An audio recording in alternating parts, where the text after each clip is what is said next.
त्यानंतर होईलच प्रेम मालिकेच्या आजच्या भागामध्ये काव्या रम्याच्या बॉटलमध्ये पपईचं ज्यूस आहे का चेक करते, परंतु तिथे पाणी असतं. त्यानंतर मानिनी सुद्धा विजयवरती डाऊट घेते आणि तो म्हणतो, माझ्या रूममध्ये चेक करा हवं तर. त्यांच्या रूममध्ये सुद्धा काहीही सापडत नाही.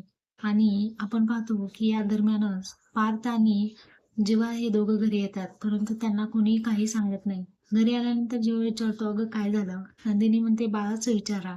खाली काय झालं हे विचारताय. त्यानंतर कोर्ट केसबद्दल विचारते. त्या मास्टर माझ्या समोर आल्यानंतर मी त्याला सोडणार नाही.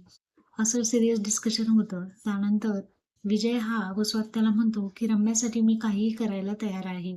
तेव्हा वसुहत्याला असं वाटतं, की किती छान आहे हा विजय. रम्याचं नाहीये, परंतु याचं खरंच तिच्यावरती मनापासून प्रेम आहे. परंतु विजय हा सर्वांना फसवत असतो. इकडे मानिनीला वाईट स्वप्न पडतं आणि पाणी आणायला उठते, तेव्हा ती पार्थला घाबरते. तर आता काव्याने